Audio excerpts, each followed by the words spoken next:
एक third standard की छोटी सी बच्ची जो 8 साल की थी, मोबाइल में वीडियो देखते देखते उसके हाथ में मोबाइल फट गया और उसकी मौत हो गई।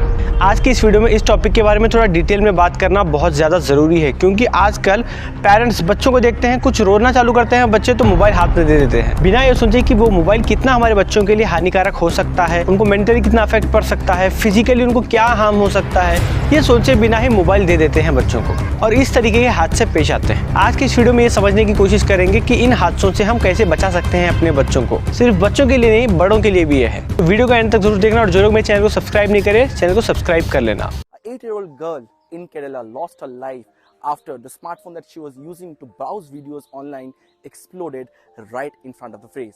केरला की रहने वाली आदित्य श्री नाम की एक 8 साल की लड़की जो सिर्फ थर्ड स्टैंडर्ड में पढ़ती थी वहाँ के लोकल स्कूल में, करीब रात के 10:30 बजे मोबाइल लेकर मोबाइल में वीडियोस देखती रहती है। ज़्यादा समय तक मोबाइल देखने की वजह से मोबाइल गर्म हो जाता है और वो बच्ची के हाथ में ही एक्सप्लोड हो जाता है। वो एक्सप्लोजन इतना डेंजरस था कि वो बच्ची के उंगलियां तक टूट गए और साथ में बच्चे जब मोबाइल देखते हैं तो बहुत ज़्यादा करीब रख के देखते हैं, तो उस वजह से उस ब्लास्ट का असर वो बच्ची के फेस पर भी हो गया। फिर तुरंत कैसे करके वो बच्ची को हॉस्पिटल ले जाया गया। बाद में वहाँ पर पता चला कि वो बच्ची स्पॉट पे ही मर गई थी। पुलिस की इन्वेस्टिगेशन पर पता चला कि ब्लास्ट इतना डेंजरस था कि आजू बाजू जो पड़ोसियाँ थे उनको भी इसकी आवाज़ सुनाई दी। सोचिए इतनी छोटी सी बैटरी का इतना डेंजरस ब्लास्ट। और पुलिस की इन्वेस्टिगेशन में ये भी पता चला है कि वो मोबाइल की जो बैटरी थी रिसेंटली रिप्लेस की गई थी। इस तरीके के हादसे सिर्फ बच्चों के साथ ही नहीं, बड़ों के साथ भी हो रहे हैं। कई हादसे आप लोगों ने देखे होंगे कि रात में सो गए थे, मोबाइल तकिए के नीचे रखकर वो मोबाइल ब्लास्ट हो गया, या फिर चार्ज लगाते लगाते मोबाइल यूज़ कर रहे थे, वहाँ पे बैटरी एक्सप्लोड हो गई।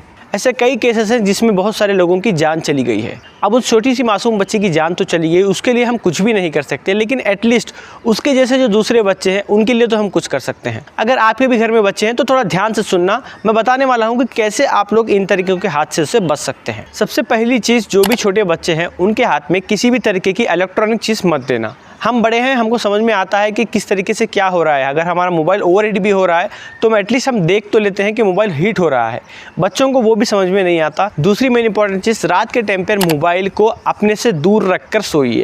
यानी कि बहुत सारे लोग देखते हैं हम तकिए के नीचे रखकर सोते हैं, अपने बाजू तकिए के बाजू रखकर सोते हैं, तो ये चीज़, ये गलती मत करिए। थोड़ा सा दूर रखने की कोशिश करिए और अगर स्विच ऑफ कर सकते हैं तो वो बहुत ज़्यादा अच्छा ऑप्शन है। स्विच ऑफ करके थोड़ा दूर रखकर सोइए। रात में अपने बिस्तरों में मोबाइल लेकर मत सोइए। तीसरी इंपॉर्टेंट चीज़, मोबाइल को चार्जिंग करने के समय यूज़ करना थोड़ा सा अवॉइड करिए। जब हम मोबाइल को चार्ज करते रहते हैं तो उसकी बैटरी चार्ज होती रहती है, तो साइमल्टेनियसली अगर हम उसको ड्रेन करते जाएंगे यूज़ करते हुए तो वहाँ पे कुछ ना कुछ डेंजरस हादसा देखने को मिल सकता है। अगला मेन इंपॉर्टेंट पॉइंट, जो लोग भी मोबाइल की बैटरी चेंज कर रहे हैं वो कंपनी की बैटरी डलवाएं। जो कंपनी की बैटरीज होती हैं वो लोग बहुत सेफ्टी से बनकर आती हैं, तो इसीलिए जब भी आप लोग मोबाइल की बैटरी वगैरह रिप्लेस करें तो कंपनी की बैटरी ही डलवाएं। अब कुछ उन चीज़ों के बारे में बात कर लेते हैं जिनको देखकर आप लोगों को ये समझ आना चाहिए कि बैटरी में या फिर मोबाइल में कुछ ना कुछ दिक्कत हो गई है।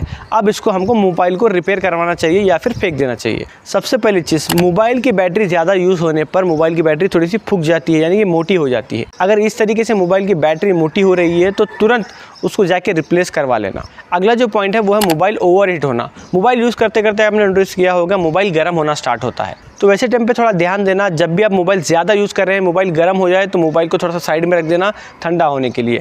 अगर नहीं, ये चीज़ बार बार हो रही है, मोबाइल जब कभी भी आप ले रहे हैं गर्म हो रहा है तो समझ जाना बैटरी की कुछ ना कुछ प्रॉब्लम है या फिर मोबाइल की प्रॉब्लम है। साथ ही में अगर आपका फ़ोन चलते चलते सडनली बंद होता है बैटरी की वजह से तो समझ जाना बैटरी का रिप्लेसमेंट करवाना ज़रूरी है। कभी कभी तो मोबाइल जब गर्म होता है तो उसमें से जलने की बू तक आती है, तो अगर वो आ रही है तो समझ जाना कि और ज़्यादा मामला डेंजरस है। आजकल हम लोग स्मार्टफोन के दौर में जी रहे हैं, लेकिन ध्यान नहीं दे रहे हैं कि स्मार्टफोन कितना डेंजरस हो सकता है, उसका इस्तेमाल कैसे करना है हम लोगों को ये भी पता नहीं है। तो उम्मीद करता हूँ आप लोगों को सारी चीज़ें समझ में आ गई होंगी। इन चीज़ों को अगर आप स्ट्रिक्टली फॉलो करते हैं तो आप अपनी और अपने बच्चों की जान बचा सकते हैं। तो टेक्नोलॉजी का अच्छे से इस्तेमाल करिए, ओवर इस्तेमाल मत करिए। अपने घरों में आप सेफ रहिए, मोबाइल का इस्तेमाल थोड़ा कम करिए और बच्चों को भी मोबाइल मत दीजिए। मिलते हैं अगली वीडियो में। Thank you for watching.